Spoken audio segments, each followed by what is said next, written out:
What's going on, YouTube? Welcome back to another episode of Poet Style. I'm your host, Hubb the Poet, and we're back with another review for Insecure Season 4, Episode 3. I skipped Episode 2 last week. This wasn't a bad episode. I just wasn't that interesting to me. But we're back with Episode 3. This one is called Low Key Thankful. It's a Thanksgiving episode, and so we're going to get right into it. Shout out to Issa Rae and the rest of the team over there at HBO. One day we'll have a HTP original series on HBO or Netflix, Showtime, whatever we get, but it'll be up there one day soon. But shout out to Issa and the whole team over there. So let's get into this episode 3, Low Key Thankful.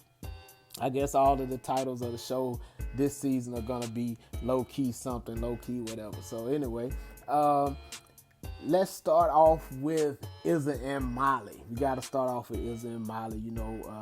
Since episode 1, we got the idea, we got the impression that Issa and Molly's relationship somehow went down the drain. We don't know exactly how that happened yet. So this season is pretty much going to take us through the course of what happened and how that relationship ended up like it ended, or what happened, or if it's really over. So we're going to find out. So here in episode 3, we get Issa and Molly grocery shopping. It's Thanksgiving. So Issa is planning to go spend time with her brother and her mother. Molly's going to her parents' house, and Molly's still tripping over her daddy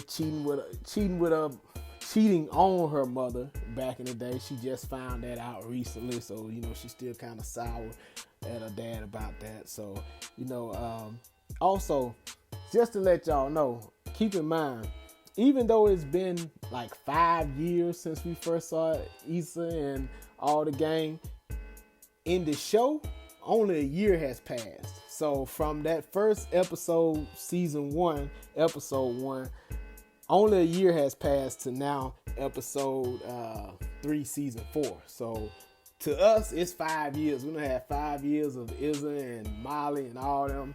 But like I said, in their time, in their universe, only a year has passed. So keep that in mind. So this one is a Thanksgiving Day episode. So they're in the grocery store shopping for Thanksgiving Day items. And they're just talking, and Molly asks Issa, is it okay if she brings the new guy she's been seeing, the Asian dude, I forgot his name, but she asks if she can bring, if it's okay if she brought him to her Thanksgiving dinner with the family. And Issa said, hey, you don't want to run him off like you always do, some smart remark like that. And then Molly told Issa, at least I ain't out here strewing for weed and toiletries. Now, she was talking about the TSA agent that she was messing with on episode 1 and episode 2. The big guy, so called. She said at least she ain't strewing for weed and toiletries. Now, in that one episode, after they had sex, he did give her like a bottle of Hennessy and some weed. So it ain't weed and toiletries, but man, she killed me when she said that. She said, you out here strong for weed and toiletries, man. I lost it. But anyway, so that hit Issa kind of hard. So, she was like, damn, like where that come from? And Molly said, well, I felt like it came from me. Issa said, well, you came from me too. So then, they finally, we see right there that they finally, get to the place where they can say, hey, wait a minute. We're having a problem. We're having an issue between us, and we need to figure out what it is. So they both agreed that they would talk later that night, Thanksgiving night. So she said, hey, come over for some pie. I guess they do this every year, eat pie late on Thanksgiving night. And she said, okay, come over and we'll talk it over. So, all right. Now, Issa and her brother meet up with her mother to go to their Thanksgiving Day dinner, and they're supposed to meet up with their mother and I guess their stepfather or some guy that their mother is dating and his kids. They get there, they see somebody coming out of the house on a stretcher. At first they think it's their mama, so they run real quick trying to see if mama's okay. Mama's okay, and guess who mama is? Guess who's playing Izza's mama in this episode? None other than Miss Winnie Raquel Robinson, aka Tasha Mack. Shout out to Tasha Mack, still look good. The gorgeous Whitney Raquel Robinson. So yeah, she playing the mama, and she runs out the house. She said, it ain't me. It's my boyfriend. He slipped on some gravy. So he done took himself out. So she rides with him to the hospital. Izza and her brother are supposed to stay and kick it with, I guess, their step siblings or whatever, but they decide not to do that. They're gonna go off and have their own little thing. So they go to a restaurant or whatever. Izza, I like this episode as far as they're showing that, even though Izza is a person, she has Molly and other friends, but now we starting to see her family. We've seen the brother for a while, and we finally get to see the mama, and that was a good surprise. But so we see her, she's able to be around, somebody that loves her, is gonna be there no matter what. No, she's not having drama with this person. That's her brother. They love each other. So that was good to see. But in this moment, Izza kind of I guess she's feeling dang, it's good to be away from that drama. The drama I had with Molly, it's good to be away from that and just, relax. So, she's supposed to be going to see Molly later on, for the pie or whatever and the talk. And she just decides, now, she ain't gonna do that. She texts Molly and say, we can talk some other time. Molly look at the text and whatever. But Molly just, I don't know, man. Molly got a bigger stick up her ass than usual this season. She always had one, but this season it seems to be a bit bigger. I don't quite know what Molly's going through yet. I don't know what type of crisis she's having, but she's definitely going through something. I know she having the issues with her father. She's upset that she found out that he cheated on her mama way back in the day, and I guess that's kind of understandable. But as grown people, you gotta understand, man. If you got parents that been together for a long time, they probably been through something that you probably rather not hear about. Probably a few things you'd rather not hear about. So they're people just like your people. So everybody deserves forgiveness and all that. And that's what Molly's brother was trying to tell her. Look, that nigga just a man like everybody else. Molly said, don't call my dad a nigga. He look, that's what it is. He's a nigga like everybody else. So anyway, but something's going on with Molly. Molly look at Izza's text and she yeah, whatever. And so that's pretty much that. That's pretty much how Molly and Izza leave. That's how they left their situation. All right, so now let's bounce on over to the next topic. The show actually starts. It actually opens with Lawrence and Condola. Lawrence is in the mirror practicing his interview skills. He's up for promotion at his job. So he's practicing in the mirror, getting his swag on, building his confidence. Trying to get that together. The alarm clock goes off, loud, old school alarm clock. Condola pops up, and man, I love Condola, man. The actress that plays Condola, Christina Elmore. Yeah, Christina Elmore. Man, I love Christina Elmore. Her animation in her face, that scene where she popped up out of the bed like that. Man, that was a great scene. But I just love the way she's just animated in the face, man. I like that. But shout out to Christina Elmore. Anyway, so when she wakes up, they have their little, morning kisses and whatnot. And Lawrence asks, what she's doing for Thanksgiving. And she says she's having a Friendsgiving day. It's some new thing, millennials doing that don't really kick it with their family like that or can't kick it. They have Thanksgiving with their friends and they call it Friendsgiving. It's a little nuance going on. But anyway, Lawrence, he's like, hey, you want me to come? She's like, yeah, you can come. So she didn't really invite him, but, I guess he decided, hey, I'm going to be here. So, hey, I might as well slide on in there too. So she said, yeah, cool, you can come. And Lawrence, when he gets to Condola's house, she told him that she had a leaky sink and she was getting the plumber to fix it. He came over. He decided the job was too big for him, so he said he'd be back another day. Lawrence, I like this particular scene. Lawrence decided, you know what? I'll fix the sink. And she like, you sure? He like, yeah, I got it. So she like, okay, hey, I'm gonna go do my hair and you take care of the sink, tools under the sink, do your thing. So I like how Lawrence say, hey, look, Condola is a woman. She's established, successful, got herself together. So he say, look, this is my chance to establish, some value in this thing, show something I can do.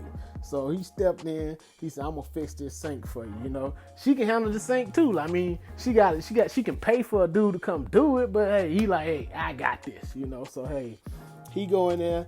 Now, he looked up a YouTube video to figure out how to fix the sink, and kind of a bootleg YouTube video too. He looked that up to fix the sink, but hey, either way, he got in there, got the job done, got the sink fixed for now, But her friends come over and she has a lesbian couple. Then she had, I think, another married couple. And, they're just having small talk. And, Lawrence making a pretty good impression. He's doing his thing, making a pretty good impression. Later on that night, she gets a few more friends that come over. And one of her friends is just like really over the top. I don't know if was it the wine that they were drinking or whatever. But she was just, really loose at the mouth and, just letting everything fly. Her and Lawrence have a scene in the kitchen where he's pouring wine and she's like, man, you just what Condola needed. Lawrence like, really? Why? Tell me, why am I just what she needed? And she was like, yeah, because, she went through that divorce last year and she just needed to kick back and, whatever. So that gave Lawrence the impression that, hey, maybe Condola isn't taking me as serious as I'm taking her. That put that in his head. So later on that night when the friends left, he confronted Condola about it. He was like, why is she saying, I'm just a fuck buddy, this, that, and the other. And, she didn't exactly say that, but that's what Lawrence said. Condola was kind of, she was kind of thrown off. She was like, I never said that about you. And then there was a conversation earlier where Condola told her friends that she wasn't interested in getting married again. Lawrence brought that up, and then she said, yeah, I'm not right, I'm not, because I just got divorced like a year and a half ago. So Lawrence came right out and asked her, he said, are you over your ex? And she was like, yeah, that's over. And she said, she's like, you worried about me? I should be worried about you and Izza. Because, keep in mind, she has to see a lot of Izza and Lawrence, actually she has to see a lot of Izza because, they working together or whatever they're doing. So she has to see a lot of her. And then there was a earlier scene where she did actually run into Lawrence and Izza together, telling a joke, laughing or whatever. It wasn't a big deal. But yeah, so that's that. So she asked him, I'm more worried about you and Izza than you should be worried about me and my ex. So she asked him, are you over Izza? He's like, yeah, that's over. That's been over. And she said, yeah, because she cheated on you. So if she didn't cheat on you, would it still be over? Would you still be with her had not you cheated on her? And you know how the dramatics do. It left that blank stare on Lawrence's face and faded out. But anyway, I do think that they are trying to set it up for Izza and Lawrence to get back together.